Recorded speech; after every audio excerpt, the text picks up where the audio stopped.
Wisdom Classes. Hello students, how are you? Welcome to Wisdom Classes. मैं हूं सचिन गोयल, आपका chemistry mentor. So students, जैसा मैंने आपको बताया था कि नाउ इज द टाइम कि हम जो है डेली बेसिस पर कुछ ना कुछ पुराना जो हमने पढ़ लिया उसका रिवीजन करते रहे। ठीक है, तो हम क्या कर रहे हैं, उसी प्रोसेस में रिवीजन हमने शुरू कर दिया है। और रिवीजन में आज हमारा टारगेट क्या है? इलेक्ट्रोकेमिस्ट्री में हम क्या करते हैं, इलेक्ट्रोकेमिस्ट्री में जो इलेक्ट्रिकल कंडक्शन इन सॉल्यूशंस का कॉन्सेप्ट है उसका आज जो है हम एनालिसिस करते हैं, उसको आज हम समझने की कोशिश करते हैं। चलिए, तो हम अपनी बात शुरू करते हैं। तो देखिए क्या है, हम बात करते हैं इलेक्ट्रिकल कंडक्शन इन सॉल्यूशंस की।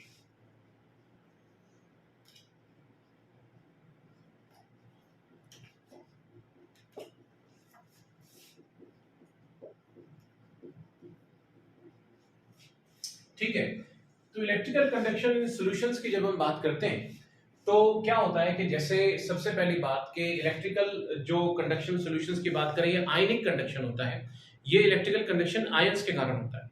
तो आयंस के कारण जब ये इलेक्ट्रिकल कंडक्शन होता है तो जैसा आपके मेटेलिक कंडक्शन या इलेक्ट्रॉनिक कंडक्शन में कुछ क्वांटिटीज आपको याद रखनी होती हैं, वैसी ही कुछ क्वांटिटीज आपको यहाँ पर जो है इन सॉल्यूशंस के लिए भी आपको याद रखनी होती है। तो वो जो क्वांटिटीज हैं, सबसे पहले हम उनको समझने की कोशिश करते हैं। वो क्वांटिटीज क्या है देखिएगा। सबसे पहली तो है रेजिस्टेंस।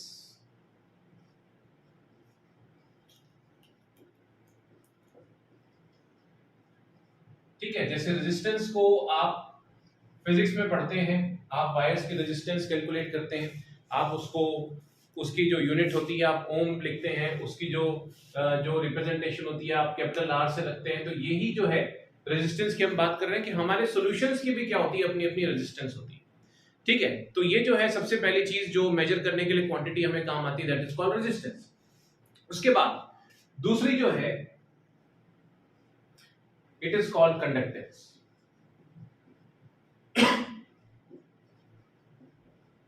ठीक है, तो कंडक्टेंस को हम जी से इंडिकेट करते हैं। ठीक है, नाउ जहां पर रेजिस्टेंस जो है, ये कंडक्टेंस जो होती है उसका जस्ट कन्वर्स होती है, यानी कि कंडक्टेंस जो है वो 1/r होती है। It is 1/r। ठीक है, तो जब हम बात करें इसकी यूनिट्स की, तो यूनिट्स की अगर हम बात करेंगे तो जो कंडक्टेंस है उसकी यूनिट बनेगी, इसको बोलते हैं पर ओम, या इसको मो बोल देते हैं हम, या इसको सीमेंस बोलते हैं, एस से इंडिकेट करते हैं। ठीक है ना, बिल्कुल जैसे सॉल्यूशंस जो है, जैसे वायर्स में इलेक्ट्रिकल कंडक्शन होता है उनके लिए जो क्वांटिटीज होती है, उसी तरीके से हमारे सॉल्यूशंस के लिए भी क्वांटिटीज हैं। तो सिंपल सिंपल सी बातें हैं, जैसे रेजिस्टेंस है, कंडक्टेंस है। ठीक है, इसी तरीके से और समझने की कोशिश करते हैं हम। तो जैसे जैसे आपने फिजिक्स में पढ़ा होगा, 10th क्लास में भी आपने पढ़ा होगा कि एक चीज होती है जिसे आप बोलते हैं रेजिस्टिविटी।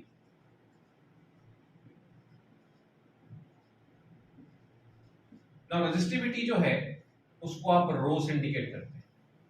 रेजिस्टिविटी जो होती है उसको आप रो से इंडिकेट करते हैं, सिंबल होता है। और हम पढ़ चुके हैं कि जो है जैसे आपका जो जैसे फिजिक्स में वायर्स की जब आप बात करते हैं, मेटेलिक इलेक्ट्रॉनिक कंडक्शन की आप बात करते हैं, तो उसमें जो है R equal to rho L upon A होता है। वही सेम फॉर्मुलेशन यहाँ पर भी यूज होगा। ठीक है, तो यहाँ पर क्या आएगा आपके पास, R equal to rho L upon A. यहाँ पर जो है अगर आप ध्यान से देखेंगे तो इससे हम रो के लिए फॉर्मूला निकाल सकते हैं, आर ए अपॉन एल। ठीक है, तो जो यूनिट्स बनेगी, अगर आप देखेंगे यूनिट्स की अगर हम बात करें तो यूनिट्स क्या बनती हैं यहाँ पर रो की। ठीक है, ये है ohm, area of cross section बनेगा मीटर स्क्वायर, और ये एल लेंथ हो जाएगी, तो metre square upon metre cut जाएगा। ठीक है, तो कटने के बाद ये क्या बचेगा, ऊपर सिर्फ मीटर बचेगा। तो यूनिट्स क्या बचेंगी आपके पास, ये बचेगी ओम मीटर, ओम मीटर या ओम सेंटीमीटर। ये जो है, जो हम बात करें, ये रेजिस्टिविटी की यूनिट्स होती है। ठीक है, पहले ना इसको स्पेसिफिक रेजिस्टेंस भी बोला जाता था, स्पेसिफिक रेजिस्टेंस भी बोला जाता था, लेकिन आज जो है हम इसको सिर्फ और सिर्फ रेजिस्टिविटी बोलते थे। मैं आपको बता रहा हूं इसलिए ताकि बाई चांस कोई जो है आपके पास ये टर्म आ जाए तो आपको पता होना चाहिए कि भाई स्पेसिफिक रेजिस्टेंस और कुछ नहीं, ये बेसिकली रेजिस्टिविटी को ही हम बोलते हैं। ठीक है। तो ये क्वांटिटीज आपको जो है ये हम जब बात करते जाएंगे आगे आगे बढ़ेंगे तो वैसे इसके लिए हमें इसकी रिक्वायरमेंट रहेगी। आगे बढ़ते हैं और क्वांटिटीज देखते हैं कि इलेक्ट्रिकल कंडक्शन इन सॉल्यूशंस को रिप्रेजेंट करने के लिए जो और क्वांटिटीज हमें चाहिए वो क्या क्या है, देखिएगा।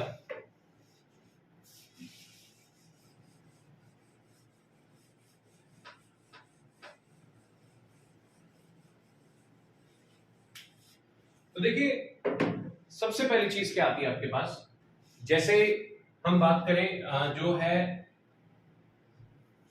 रेजिस्टेंस का इनवर्स था कंडक्टेंस, वैसे ही रेजिस्टिविटी का इनवर्स जो होता है वो होता है कंडक्टिविटी। तो कंडक्टिविटी क्या होती है, अगला जो हमारे पास सिंबल आता है वो कंडक्टिविटी, इसको कापा बोलते हैं, ठीक है। तो ये क्या है, it is inverse converse of resistivity. जो कापा होता है इट इज 1/ρ, ये 1/ρ, ठीक है। अब जहां हमने देखा था कि रो क्या था, रो भी हमने देखा था RA/L होता है, तो देयरफॉर आपके पास कापा क्या बनेगा, आपके पास कापा बनेगा L/RA, ठीक है ना। तो यहां पर अगर आप देखेंगे यूनिट्स क्या बनेंगी आपके पास, कापा की यूनिट्स जो है वो क्या बनेंगे आपके पास, वो देखिएगा ये है 1/R, मतलब आपके पास आया ओम इनवर्स, या जिसे आप जो है मो बोल देते हैं, साइमंस बोल देते हैं, और L मीटर है और नीचे मीटर स्क्वायर है। तो आप इसका जैसे सीमेंस पर मीटर या सीमेंस पर सेंटीमीटर या पर ओम पर मीटर या मो पर मीटर, इस तरीके से कोई भी इसकी यूनिट आप लिख सकते हैं। And this is called conductivity, इसको आप क्या बोलते हैं, कंडक्टिविटी बोलते हैं। क्लियर, ठीक है। ये कुछ बेसिक क्वांटिटीज है जो आपको याद रखनी है इसके अंदर।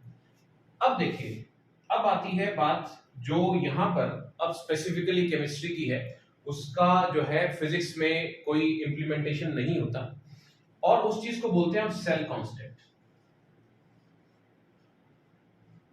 ठीक है। अब ये सेल कांस्टेंट क्या होता है, सेल कांस्टेंट जो है वो क्या चीज है कि वो जो है पर्टिकुलरली जैसे हम सॉल्यूशंस की बात करते हैं, तो ये जो सॉल्यूशंस होते हैं इनकी रेजिस्टेंस जो होती है ये स्पेशली डिजाइंड सेल्स में जो है हम इसको पता लगाते हैं, और उन सेल्स को हम क्या बोलते हैं, कंडक्टिविटी सेल्स बोलते हैं।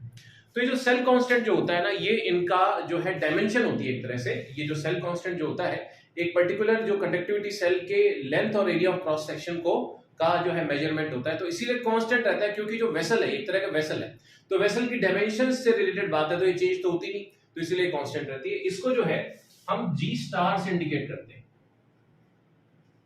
ठीक है। तो G स्टार से इंडिकेट करते हैं, तो G स्टार जो है वो जो है मैथमेटिकली होता है L/A,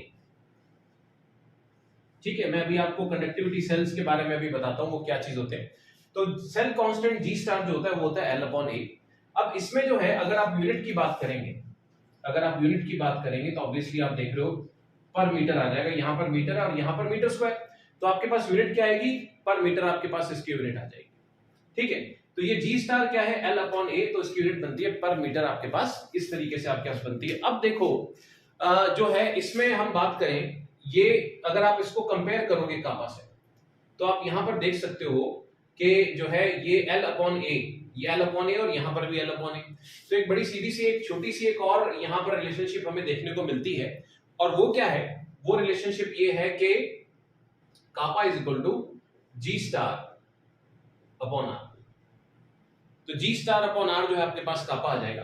तो G स्टार अपॉन R आने से क्या होगा कि अब जो है इसमें एक और रिलेशनशिप हमारे पास G स्टार के लिए आता है, वो है R कापा, राजकुमार। तो G star is equal to राजकुमार, ये भी आप याद रख सकते हैं, ठीक है ना। तो ऐसे छोटी छोटी चीजें हैं, ये फॉर्मुलेशंस हैं। तो एक लास्ट और बता रहा हूं, कुल मिला के 6 जो है क्वांटिटीज जो है वो हमें याद रखनी है, उन्हीं पर बेस्ड जो है छोटे छोटे फॉर्मुलेशंस, उन्हीं पर बेस्ड हमारे न्यूमेरिकल्स आते हैं, ठीक है जी। चलिए तो हम बात आगे करते हैं। तो जो 6th क्वांटिटी है उसको बोलते हैं आप मोलर कंडक्टिविटी, ठीक है। यहां पर एक इक्विवेलेंट कंडक्टिविटी भी होती है, मगर वो मैं आपको अलग लेक्चर्स में बताऊंगा, that in those topics that will be covering specifically दो कॉम्पिटिटिव लेवल जो नीट और जेई की हम प्रिपरेशन करेंगे। फिलहाल जो है हमारा सारा फोकस जो इसके ऊपर है कि देखो, एक मेरा मानना है कि खिचड़ी ना हमेशा किनारे से ठंडी करके खानी चाहिए, बीच में हाथ डालो ना तो हाथ जल जाता है। तो इसीलिए क्या है कि हम पहले जो है अपना एनसीईआरटी का करिकुलम जो है वो अच्छे से कर ले, उसके बाद जो हमें लगता है जो एडिशनल टॉपिक्स हैं वो हम करें, क्योंकि 70-80% जो है वो आपका जो आपके किसी भी कॉम्पिटिटिव एग्जाम का सिलेबस जो है वो हमारी नीट से जो आपकी जो एनसीईआरटी से आराम से कवर होता है। हम क्या है कि वो 10-20% एक्स्ट्रा कवर करने के चक्कर में जो मेजर कंटेंट है उसको कई बार ढंग से नहीं करते। तो पहला काम तो आप यही करें कि जो है अपनी एनसीईआरटी को थॉरो करेंगे। तो फिलहाल हमारा टारगेट वही चल रहा है, तो जो है उसके जो मैं आपको बता रहा हूँ जो एडिशनल टॉपिक्स हैं उसका मैं अलग से आपको इस पे एडजेंट बना के दूंगा। तो फिलहाल जो है हम देखें इसमें जो लास्ट क्वांटिटी जो अपने को ध्यान रखनी है वो है मोलर कंडक्टिविटी बोलते हैं उसको, ठीक है, वो देखते हैं क्या होती है।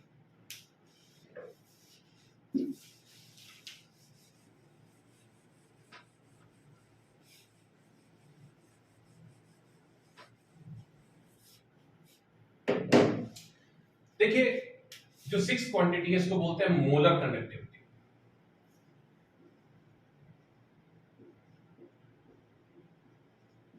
नाउ मोलर कंडक्टिविटी को आप ऐसे लैम्डा एम से इंडिकेट करते हैं, ठीक है। Mathematically lambda M is kappa upon molarity of the solution, यानी कि आप अगर बात करेंगे तो ये क्या है, conductivity per unit molarity of the solution, ये आपके पास जो है मोलर कंडक्टिविटी कहलाती है। This is called molar conductivity. अगर इसकी यूनिट्स की बात करेंगे, ठीक है, अगर इसकी यूनिट्स की बात करेंगे तो देखिए अभी मैंने आपको बताया था कापा की यूनिट्स क्या आती हैं आपके पास, सीमेंस पर मीटर, और मोलैरिटी क्या होती है, मोल पर लीटर। तो इसको अगर हम आगे सॉल्व करें तो ये क्या हुआ आपके सीमेंस पर मीटर पर मोल एन लीटर, ठीक है। तो यहां पर क्या है कि आपको लीटर जो है वो एक ऐसा यूनिट नहीं है, तो आप उसको कन्वर्ट करना चाहेंगे तो यहां पर आपको पता होना चाहिए कि जो 1 लीटर है that is equal to 10 to power -3 metre cube. तो उस हिसाब से मैं यहां पर चलता हूं तो मैं इसको ऐसे भी लिख सकता हूं, सीमेंस पर मीटर पर मोल, और ये कितना हो गया मेरे पास 10 टू पावर -3 मीटर क्यूब। तो it comes out to be 10 to power -2 siemens metre square per mole, ठीक है। अगर मैं इसी को मीटर स्क्वायर को सेंटीमीटर स्क्वायर में एक्सप्रेस करना चाहूं तो 1 मीटर में 10 टू पावर 2 सेंटीमीटर होते हैं, तो और 1 मीटर स्क्वायर में 10 टू पावर 4 आपके पास जो सेंटीमीटर स्क्वायर हो जाएंगे। तो it comes out to 10 to power 2 siemens centimetre square per mole. कहने का मतलब ये है कि आपको ये याद जो है नहीं करना, लेकिन क्या है कि आप में काबिलियत होनी चाहिए कि व्हेन एंड वेयर रिक्वायर्ड आप जो है इसकी इन क्वांटिटीज की यूनिट्स जो है आप मॉडिफाई कर सकें, आप चेंज कर सकें, ये आपको आना चाहिए, ठीक है। तो ये जो है अगर हम इलेक्ट्रिकल कंडक्शन इन सॉल्यूशंस की बात करते हैं तो हमें क्या है कि ये इनमें ही इन 6 क्वांटिटीज में ही घूमना है। एक मैंने आपको बताया इक्विवेलेंट कंडक्टेंस जो है वो जो है हम बाद में अलग जो है लेक्चर में कवर करेंगे, दैट विल बी स्पेसिफिकली जो इसमें एडिशंस हमें करने हो फॉर कॉम्पिटिटिव लेवल। तो अभी जो है हम जो प्रिपरेशन कर रहे हैं वो हमारा नो डाउट कॉम्पिटिशंस में भी ये चीजें आती ही आती हैं, मगर साथ में जो है हमारा जो इंटीग्रल पार्ट है बोर्ड का उसके लिए हम यहाँ पर देख रहे हैं कि इतने आपको 6 क्वांटिटीज में सारे न्यूमेरिकल्स आपके हो जाएंगे, ठीक है। तो इनको जो है ध्यान से आपने लिख लेना है, और मैं आपको बताता हूं थोड़ा सा कि जो ये क्वांटिटीज हैं इनमें से जो लास्ट की 2 क्वांटिटीज हमने 2-3 क्वांटिटीज देखी, एक तो जो है हमने देखा इसमें सेल कांस्टेंट के बारे में पढ़ा, और जो हमने जो मोलर कंडक्टिविटी के बारे में पढ़ा, जो स्पेसिफिकली आप समझ सकते हो सॉल्यूशंस के बारे में, इसमें वायर्स का या मेटेलिक या इलेक्ट्रॉनिक कंडक्शन का कोई लेना देना नहीं है। तो ये जो है ये सेल कांस्टेंट क्या होता है और इसकी कैसे इंपॉर्टेंस है वो हम समझने की कोशिश करते हैं, ठीक है। देखिए कैसे, देखिए क्या है कि आप जब बात करते हैं मेटेलिक कंडक्शन की, है ना, इलेक्ट्रिकल कंडक्शन बेसिकली होता क्या है, what is current, current is moving charge, flow of charge is called current. जब चार्ज चलता है तो वो क्या होता है, करंट होता है, ठीक है।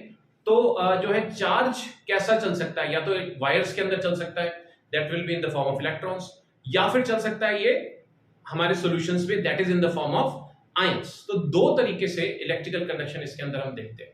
तो हम जो है यहां पर हम क्योंकि हम आयनिक कंडक्शन या इलेक्ट्रोलाइटिक कंडक्शन की ही बात कर रहे हैं, तो इसमें क्या होता है कि अगर किसी सॉल्यूशन की रेजिस्टेंस मेजर करनी हो तो वो कैसे मेजर की जाए, ये एक बड़ा टारगेट रहता है हमारे लिए।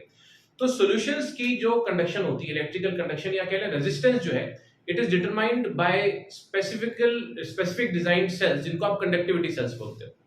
तो थोड़ा सा हम समझें, जैसे कंडक्टिविटी सेल किस तरीके से होते हैं। कंडक्टिविटी सेल्स जो होते हैं वो आपके अलग अलग शेप्स और साइजेस में आते हैं, मगर जैसे एक टाइप का मैं आपको दिखाऊं तो जैसे एक इस तरह का कंडक्टिविटी सेल है, इसमें आप जो है एक ऐसा स्टॉपर लगा होता है ऊपर, आप इसमें सॉल्यूशन भर सकते हैं। ये इस तरीके का एक ट्यूब होता है, ठीक है, और इसमें जो है आपके इलेक्ट्रोड्स लगे होते हैं इस तरीके से। तो ये जो है आप इसमें इसको सर्किट में आप जोड़ सकते हैं। तो आप जो है कैसे सर्किट में जोड़ते हैं वो मैं भी आपको बताता हूं। तो इस तरीके से इसमें आप क्या करते हैं, आप अपनी मर्जी का सॉल्यूशन भर देते हैं, जो भी आपको सॉल्यूशन चाहिए होता है, ठीक है, जो आपको सॉल्यूशन चाहिए इसके अंदर वो सॉल्यूशन भर देते हैं अलग अलग कंसंट्रेशन का, जिसकी कंसंट्रेशन हमें मेजर करनी हो उस सॉल्यूशन का हम इसमें फिल कर देते हैं, और फिर इससे हम इसकी रेजिस्टेंस मेजर करते हैं। ये ऐसा भी डिजाइन हो सकता है, ये कुछ इस तरीके से भी डिजाइन हो सकता है, जैसे मान लीजिए ये जो है आपके पास इस तरीके का, ठीक है,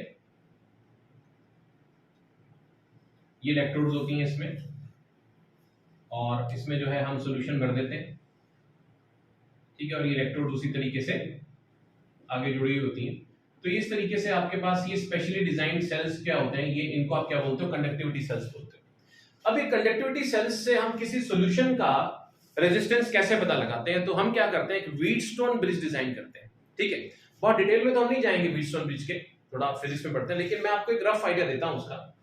जैसे क्या होता है कि व्हीटस्टोन ब्रिज में जो है नॉन रेजिस्टेंसेस की हेल्प से अननोन रेजिस्टेंस हम पता लगाते हैं,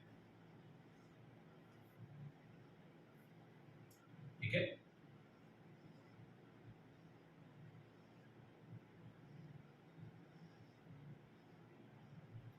ठीक है, तो इसमें क्या होता है कि यहां पर हिसाब से तो लगाना चाहिए कि गैल्वेनोमीटर, ये रेजिस्टेंसेस हैं, यहां पर हिसाब से लगाना चाहिए गैल्वेनोमीटर, मगर यहां पर हम क्या लगाते हैं, एक्चुअली एक ईयरफोन लगाते हैं, मैं ई लिख देता हूं, ईयरफोन लगाते हैं इसके अंदर, जिससे हम जो है इसमें कुछ हम मेजरमेंट्स करेंगे, ठीक है। और देखिए यहां पर जो है एक हम लगा लेते हैं वेरिएबल रेजिस्टेंस लगा लेते हैं, जिसकी रेजिस्टेंस हम वेरी कर सकते हैं। तो इसको मैं क्या लिख देता हूं, R1, ठीक है। यहां पर जो है अननोन रेजिस्टेंस होती है, ये R2 लेते हैं। यहीं पर हम क्या है कि ये जो है कंडक्टिविटी सेल को लगाते हैं इसके, ठीक है। कंडक्टिविटी सेल जो भी हमने लिया है, जिस सॉल्यूशन की हमें रेजिस्टेंस मेजर करनी है, वो सॉल्यूशन जो है हम इसमें एक कंडक्टिविटी सेल में फिल कर लेते हैं, और उसकी रेजिस्टेंस हम निकालेंगे। इसको मैं सपोज कीजिए R2 बोल देता हूं, इसकी जो रेजिस्टेंस आएगी यहाँ पर R2 आएगी, ठीक है। ये इधर रेजिस्टेंस R3 और इधर रेजिस्टेंस आपके पास आती है R4, ठीक है। इसमें जो है नॉर्मल एक व्हीटस्टोन ब्रिज से क्या होता है, फर्क क्या रहता है कि हम जो है यहाँ पर ऑल्टरनेटिंग करंट लगाते हैं, we don't use direct current. उसका कारण क्या होता है कि अगर हम डायरेक्ट करंट यूज करेंगे तो पोलराइजेशन हो जाएगा, हमारा जो हमने इसके अंदर जो इलेक्ट्रोलाइट भरा हुआ है वो अपने अपने रिस्पेक्टिव इलेक्ट्रोड्स पर जाकर क्या होगा, डिस्चार्ज हो जाएगा, ठीक है, वहां पर डिपॉजिट हो जाएगा। डिपॉजिट होने से क्या होगा कि जो हमारी कंसंट्रेशन है वो चेंज हो जाएगी। तो कंसंट्रेशन चेंज हो जाएगी तो हमारा जो सारा सिस्टम गड़बड़ा जाएगा, क्योंकि हमें अलग अलग कंसंट्रेशन के सॉल्यूशंस की ही तो रेजिस्टेंस मेजर करनी है। तो इसीलिए हम क्या करते हैं, इसके अंदर जो मॉडिफिकेशन करते हैं, एक तो ये कि यहाँ पर जो है हम अल्टरनेटिंग करंट यूज करना पड़ता है, ठीक है। अल्टरनेटिंग करंट के सिवाय दूसरी बात क्या आती है, यहाँ पर जो है वैसे गैल्वेनोमीटर लगाते होते हैं एक नॉर्मल व्हीटस्टोन ब्रिज में, लेकिन यहाँ पर क्या करते हैं, हम ईयरफोन लगाते हैं, क्योंकि जो है एसी जो अल्टरनेटिंग करंट होता है उसको जो है गैल्वेनोमीटर डिटेक्ट नहीं कर पाता। तो हम ईयरफोन लगाते हैं, जब नल पॉइंट आता है तो ईयरफोन में आवाज आनी बंद हो जाती है।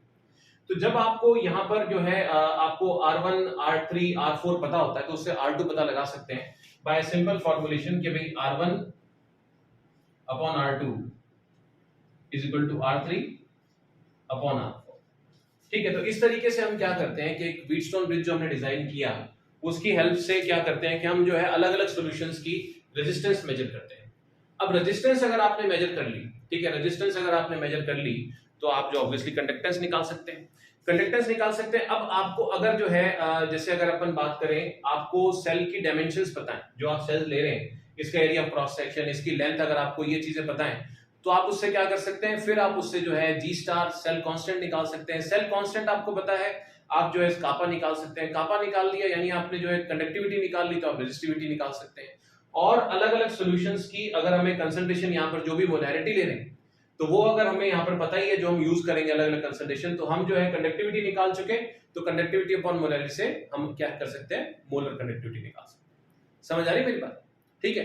तो इस तरीके से क्या होता है कि आप जो है ये जो कंडक्टिविटी सेल की हेल्प से हम जो 6 अलग अलग क्वांटिटीज के को यूज करते हुए एक सॉल्यूशन या इलेक्ट्रोलाइट की इलेक्ट्रिकल कंडक्शन के बिहेवियर को मेजर कर सकते हैं कि भाई कंसंट्रेशन बढ़ाने पर, घटाने पर या अलग अलग तरह के इलेक्ट्रोलाइट्स यूज करने पर उनकी इलेक्ट्रिकल कंडक्शन कैसी होती है। ठीक है। तो चलिए इसी को अब हम आगे बढ़ते हुए जो आपने फॉर्मुलेशन सीखे, ठीक है, उनको ध्यान में रखते हुए हम अब क्या करते हैं कि कुछ न्यूमेरिकल्स की प्रैक्टिस करते हैं जो बेसिकली इन्हीं जो है जो आपके जो मैंने आपको 6 फॉर्मुलेशंस बताए इनके ऊपर बेस्ड है। ठीक है। So let's start. तो देखिए यहां पर जो है ये क्वेश्चन है अपने पास, इसको मैं आपके लिए रीड कर देता हूं। Resistance of a conductivity cell, ठीक है, filled with 0.1 mole per liter potassium chloride solution is 100 ohms. Okay. If the resistance of the same cell when filled with 0.02 mole per liter KCl solution is 520 ohms, calculate the conductivity and molar conductivity of 0.02 mole per liter KCl solution. The conductivity of 0.1 mole per liter KCl solution is 1.29 Siemens per meter. ठीक है। तो ये है आपके पास। अब इसको हम solve करते हैं। देखिए क्या है, जैसे किसी भी न्यूमेरिकल की आप बात करते हो, तो किसी भी न्यूमेरिकल की अगर हम बात करें तो उसके होते हैं 3 मेजर स्टेप्स। सबसे पहला स्टेप होता है डेटा कलेक्शन, जो भी आपको इंफॉर्मेशन दी हुई है आप उसको अपने पास इकट्ठा कीजिए। सेकेंड स्टेप होता है फॉर्मूला डेरिवेशन, जो फॉर्मूला आपको बताना है वो लिखकर दिखाइए। ठीक है। बोर्ड एग्जाम्स की अगर आप बात करते हैं तो फॉर्मूला दिखाने के भी मार्क्स होते हैं। ठीक है। और थर्ड स्टेप इज कैलकुलेशन, तो फॉर्मूले में जो आप प्लेसमेंट करते हैं वैल्यूज की, वो आप प्लेस करेंगे तो आपको जो है उसके भी मार्क्स मिलते हैं। और finally calculation along with units, अगर आप यूनिट सही आंसर निकालते हैं तो उसके मार्क्स मिलते हैं। तो इस तरह अगर हम बोर्ड एग्जाम्स की बात करें तो उसमें क्या होता है कि जो है हमारे पास जो इस तरह से स्टेप वाइज मार्किंग होती है कि आप जो है डेटा कलेक्ट करते हैं, फॉर्मूला दिखाते हैं, उसके बाद कैलकुलेशंस में आप फॉर्मूले में सही वैल्यूज प्लेस करते हैं एंड देन आप सही आंसर निकालते हैं। ठीक है। तो देखिए क्या है, सबसे पहले मैं डेटा कलेक्ट करता हूं मेरे पास, तो क्या आता है यहां पर देखिए कि कंडक्टिविटी सेल है जिसका मुझे मोलैरिटी दी हुई है, मान लीजिए M1 दिया हुआ है। ठीक है। 0.1 मोलर पोटेशियम क्लोराइड है। ठीक है। इसकी रेजिस्टेंस दे रखी है मुझे 100 ohms। If the resistance of the same cell same है, ये यहां पर जो है की पॉइंट है इस क्वेश्चन का, कि पहले आपने क्या किया है कि जो अपना एक कंडक्टिविटी सेल लिया, उस कंडक्टिविटी सेल को उसके अंदर आपने 0.1 मोलर पोटेशियम क्लोराइड सॉल्यूशन डाला, तो आपको रेजिस्टेंस मिला 100 ohms। अब आपने जो है उस सॉल्यूशन में ये जो 0.1 मोलर वाला सॉल्यूशन उठा के फेंक दिया, और उसी बर्तन में यानी कि उसी कंडक्टिविटी सेल में, यानी डायमेंशन सेम नहीं ना, उसी कंडक्टिविटी सेल में आपने क्या किया कि आपने जो है इसके अंदर एक और सॉल्यूशन डाला KCl का, जिसकी कंसंट्रेशन फर्क थी। तो देखिए दूसरे केस में इसने क्या किया कि अब जो है मोलैरिटी आपके पास क्या आ गई, ठीक है, वो मोलैरिटी जो आपके पास आई वो है, नया सॉल्यूशन जो है उसकी मोलैरिटी आपके पास है 0.02 मोलर, और इसकी रेजिस्टेंस आपको जो मिली है, इसकी रेजिस्टेंस आपको मिली है 520 ohms। ठीक है। ये आपने मोलैरिटी कम कर दी और आपको रेजिस्टेंस जो है बढ़ी हुई मिली यहाँ पर। ठीक है। अब ये क्या कहता है कि आपका जो सेकंड सॉल्यूशन है यानी कि 0.02 मोल पर लीटर वाला, इसकी आप कंडक्टिविटी यानी कि कापा निकाल के दीजिए और मोलर कंडक्टिविटी निकाल के दीजिए, यानी कि आप लैम्डा m इसका निकाल के दीजिए। दो क्वेश्चंस हैं, और इसमें हमें बता रखा है जो फर्स्ट सॉल्यूशन है इसका, ये इसने कंडक्टिविटी हमें बता रखी है 1.29 सीमेंस पर सेंटीमीटर, सीमेंस पर मीटर, ये हमें वैल्यू इसने बता रखी है। ठीक है। तो हम अपनी बात शुरू करें। ये सबसे पहला काम हो गया, डेटा कलेक्ट कर लिया आपने। अब आप फॉर्मूला डिराइव करते हैं। देखिए क्या है कि आपको निकालना है कापा। तो तरीका क्या होता है, किसी भी न्यूमेरिकल को सॉल्व करने का तरीका ये होता है जी, जब आप अपने पास डेटा कलेक्ट कर लेते हो ना, तो आपको दिमाग में आता है कि हाँ देखो क्वेश्चन मार्क की, इसको डेटा को सॉल्व करने से मतलब क्या होता है कि आपके सामने क्वेश्चन मार्क आ जाता है, मुझे ये चीज निकालनी। अब कंडक्टिविटी आपको सॉल्व करनी है, तो आप ये सोचो कि मुझे कंडक्टिविटी के कितने फॉर्मुलेशंस आते हैं। कापा के मुझे कितने फॉर्मुलेशंस आते हैं? 2। एक फॉर्मुलेशन तो मुझे आता है जिसमें वो कहता है कि kappa is equal to L upon R A, और दूसरा जो है मुझे आता है G star is equal to R kappa. ये 2 फॉर्मुलेशंस मुझे आते हैं और कोई फॉर्मूला ही मुझे नहीं आता। तो जो है यहां पर मैं सोचना शुरू करता हूं तो मुझे जो है यहां पर आपने जो जी स्टार इज इक्वल टू अपने जो आर कापा वाला फॉर्मुलेशन है उसको अगर मैं लगाने की कोशिश करूं तो R1 कापा 1 और R2 कापा 2 मेरे को दिखता है, और जी स्टार सेम है दोनों केस में, क्योंकि आपने साफ साफ देखा कि यहां पर क्या कहता है कि आपका जो सेम सेल लिया आपने, सेल आपने चेंज नहीं किया, सेम सेल आपने लिया है। तो क्योंकि सेम सेल लिया है इसका मतलब जो है आपका जो जी स्टार है वो सेल कांस्टेंट सेम रहेगा। यानी दोनों केसेस में अगर मैं जस्ट फॉर इंस्टेंस यहां पर मैं G1 स्टार लिख दूं सेल कांस्टेंट को, यहां पर मैं G2 स्टार लिख दूं सेल कांस्टेंट को, तो एक चीज बड़ी क्लियर है यहां पर कि जो है दोनों केसेस में जो सेल कांस्टेंट है वो सेम है। ये की पॉइंट है, क्योंकि अगर देखो कापा का दूसरा formula R L upon M अगर मैं लेने की कोशिश करता हूं तो ना तो आपने मुझे लेंथ दी है ना एरिया ऑफ क्रॉस सेक्शन दिया है, तो मैं उसको कैसे सॉल्व करूंगा? ठीक है, तो मैं उसको ऐसे सॉल्व नहीं कर सकता। तो यहां पर मेरे को यहां पर स्ट्राइक करता है कि G1 दोनों केसेस में जो है G1 आपके पास स्टार यानी कि जो सेल कांस्टेंट है सेम है, तो सेल कांस्टेंट यहां पर G1 क्या बनेगा R1 कापा 1 और G2 स्टार क्या बनेगा आपके पास R2 कापा 2। नाउ अब आप इसको सॉल्व करने चलते हैं तो आपके पास जो है वैल्यूज अगर आप प्लेस करते हैं तो यहां पर आपके पास R1 है 100 ओम्स और कापा 1 है आपके पास 1.29 सीमेंस पर मीटर, और R2 आपको जो है वो पता है आपके पास 520 और आपको कापा 2 ये सॉल्व करना है। ठीक है, तो इसको करने के बाद फाइनली जब आप सॉल्व करते हैं तो कापा 2 की वैल्यू आपके पास क्या आती है 0.248 सीमेंस पर मीटर।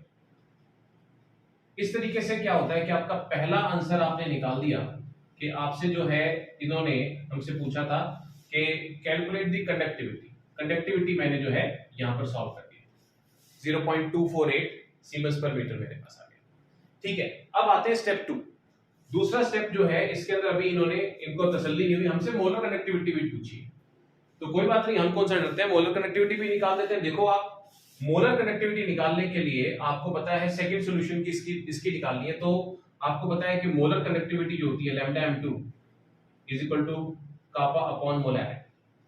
अब देखिए इसमें थोड़ा सा ध्यान रखें कि जो आप देखो मैं यहाँ पर फॉर्मुलेशंस दिखा रहा हूँ, इन चीजों के मार्क्स होते हैं। अगर आप बोर्ड एग्जाम्स की बात करते हैं, थ्योरेटिकल पेपर आप दे रहे होते हैं, ठीक है, तो उसमें जो है स्टेप वाइज मार्किंग होती है, यानी आपको हर स्टेप पे कुछ ना कुछ मार्क्स मिलते हैं। तो जो है आपको फॉर्मूला, कई बार बच्चे क्या करते हैं, आप लोग क्या करते हैं सीधा ही फॉर्मूला, आपको आता है सब कुछ लेकिन आप सीधा ही फॉर्मूला लिखकर आप सॉल्व कराते हैं, तो क्या होता है कि आपके मार्क्स पूरे आप कभी भी स्कोर कर ही नहीं सकते। तो अननेसेसरी सब कुछ आते जाते हम मार्क्स कटवा लेते हैं, फिर कहते हैं यार रीचेकिंग करवाते हैं, हमारे नंबर कट कहां गए। तो ये जो है ये आपको ध्यान रखना है, जैसे हम जब करेक्शन के लिए जाते हैं तो हमारे पास मार्किंग स्कीम आती है, ठीक है, टीचर्स के पास मार्किंग स्कीम आती है, तो हमें जो है उसमें बताया जाता है एक सेट फॉर्मेट होता है कि बच्चे को ये न्यूमेरिकल है, अगर 3 मार्क्स का है तो पहले इसको हर बार स्टेप में मार्क्स देना है। इसने डेटा से कलेक्ट किया तो मे भी उसके मार्क्स हो सकते हैं, इसने फॉर्मूला दिखाया, फॉर्मूला दिखाने के तो हर हालत में कुछ ना कुछ मार्क्स होते हैं, आधा हो सकता है, 3/4 हो सकता है, 1 मार्क हो सकता है।